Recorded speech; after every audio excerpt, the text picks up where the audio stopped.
कांद्याच्या बाजारात बाजारभाव कमी होत आहेत, तरी पण निराशाजनक स्थिती नाही. याचं कारण असं आहे, की मागच्या महिन्याच्या तुलनेत आणि मागच्या वर्षीच्या तुलनेत 50 ते 100% बाजारभाव तुम्हाला या चालू आठवड्यात मिळत आहेत. ते कसे आहेत? आवक वाढलेली आहे, कुठल्या जिल्ह्यामध्ये किती आवक येते आहे, त्यामुळे आपण काय काळजी घ्यायची, ही सगळी माहिती आपण आजच्या व्हिडिओत बघणार आहोत. आजचा व्हिडिओ अजिबात नकारात्मक नाही आहे. नकारात्मकता किंवा जे काही तुम्ही घाबरत असाल तर ते डोक्यातनं काढून टाका. नमस्कार. ॲग्रो शिवारमध्ये आपल्या सर्वांचं स्वागत आहे.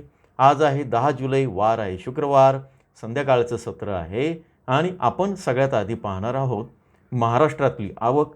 त्याच्यानंतर पाहणार आहोत मागच्या महिन्याच्या, मागच्या वर्षीच्या आणि मागच्या आठवड्याच्या तुलनेत खरंच किती बदल झालेले आहेत आणि त्याच्यानंतर पाहणार आहोत, जर वेळ असेल तर आज कांद्याचे बाजारभाव आणि मार्केट कसं राहिलं त्याचे सरासरी दर. ठीक आहे, चला आपण फार वेळ घालवायला नको. सोमवारी 6 जुलैला साधारण 3,98,000 इतकी आवक झाली सगळ्या राज्यामध्ये. त्यामध्ये एकट्या नाशिक जिल्ह्यामध्ये 1,92,000, अहिल्यानगर 2 नंबरला राहिला 1,20,000, छत्रपती संभाजीनगर 20,000 आणि 17,000 असे 2 प्रकारे तिथं नोंद केलेले आहेत. आणि सोलापूर जे आहे ते 13,556. आता मंगळवारी ही आवक पुन्हा कमी झाली. अर्थातच कारण होतं पावसाचं, सगळीकडे पाऊस पडलेला होता, बऱ्यापैकी पाणी हे झालेलं होतं. ती किती कमी व्हावी तर ती साधारण 2,93,000वर आली, म्हणजे 1 लाखांनी कमी झाली. नाशिकमध्ये उन्हाळी कांद्याची आवक 1,48,000, अहिल्यानगरमध्ये जी होती साधारण 56,000, सोलापूरमध्ये 13,000 आणि पुण्यामध्ये 6,000 एवढीच नोंद झाली. आता आला बुधवार. बुधवारी आवक परत वाढली. 8 जुलैला 3,46,000, आपण 3,47,000 धरूया. नाशिकमध्ये 1,62,000, अहिल्यानगरमध्ये 80,800 असं दिलेलं, 81,000.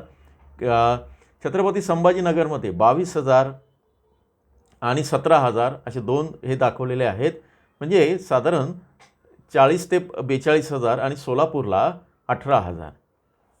आता गुरुवारी ही आवक सोमवारच्याच तुलनेत जी आहे तेवढीच झाली, म्हणजे सोमवारी जेवढी आवक होती साधारण त्या बरोबरीला आली, बरोबर पुन्हा 4 लाखाच्या आसपास. 3,95,900, साधारण 3,96,000, म्हणजे 4 लाख क्विंटल ती झाली आहे.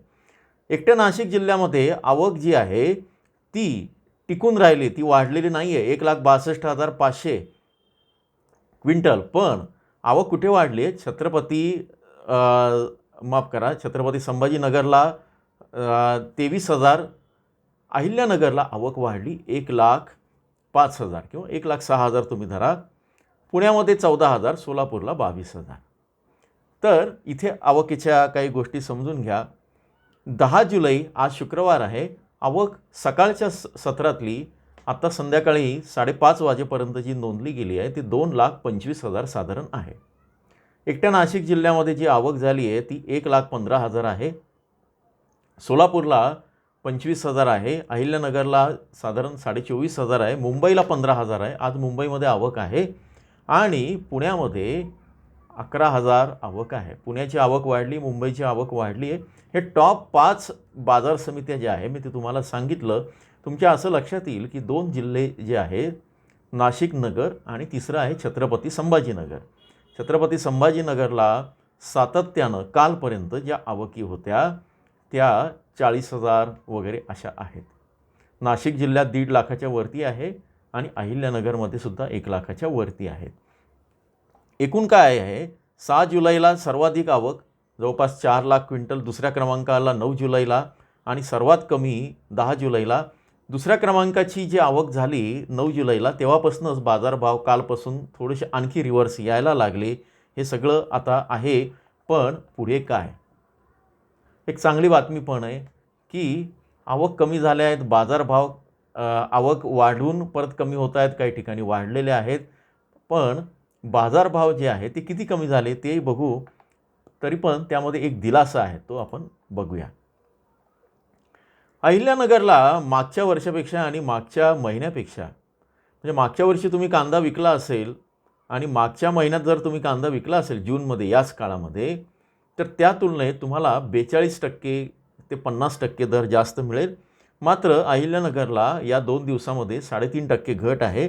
अकोला, अमरावती आणि बीड, अहिल्यानगर, अकोला, अमरावती आणि बीड या ठिकाणी तुमचे बाजारभाव साधारण 3.5, 2.5 असे घटलेले आहेत आणि बीडमध्ये मात्र 10% घटलेले आहेत.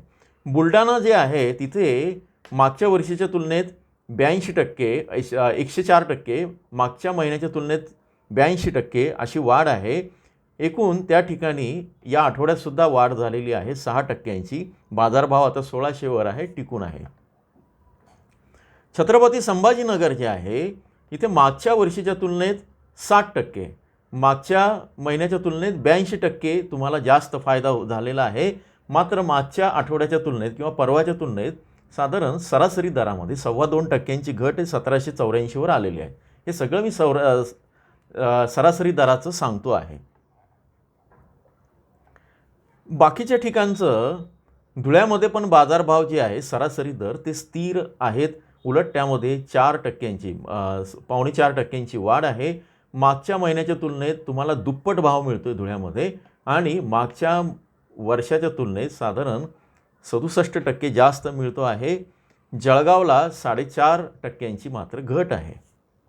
तरी पण मागचा महिना आणि मागच्या वर्षाच्या तुलनेत भाव चांगले आहेत. आता नाशिकचं आपण बघूया. बाकीच्या ठिकाणी मी वाचत नाही कारण तिथं सगळीकडे कुठेच घट नाही आहे. म्हणजे कुठे कोल्हापूर, मुंबई, नागपूर, नंदुरबार या ठिकाणी या आठवड्याच्या तुलनेत म्हणजे कुठेही घट नाही आहे, उलट भाव वाढत आहेत. पालघरला मात्र काहीतरी 6%ची घट आहे. तर ते काही फार कांदा बाजार समितीची तशी हे नाही आहे तिथे.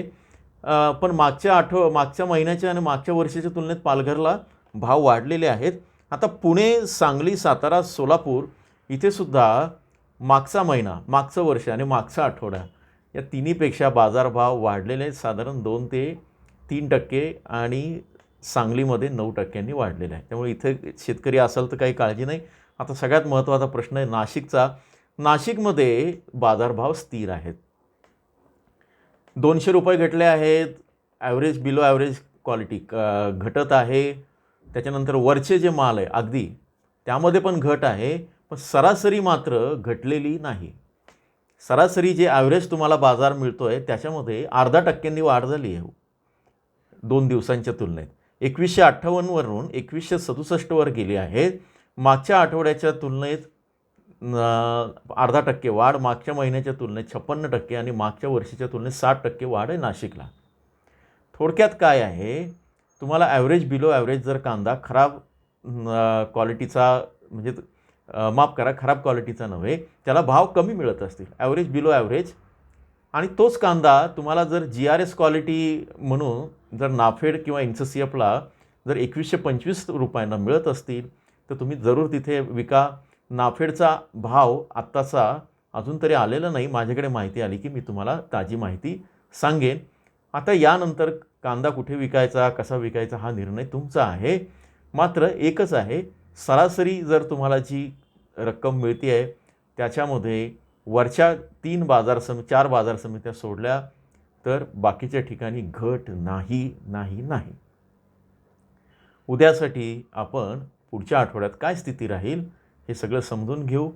त्यासाठी आजच मेंबरशिप घेऊन ठेवा. जॉईनच्या बटनावर क्लिक करून व्हिडिओ आवडला तर लाईक, शेअर करा. तुमचे कमेंट जरूर कळवा. जोडून राहा. धन्यवाद.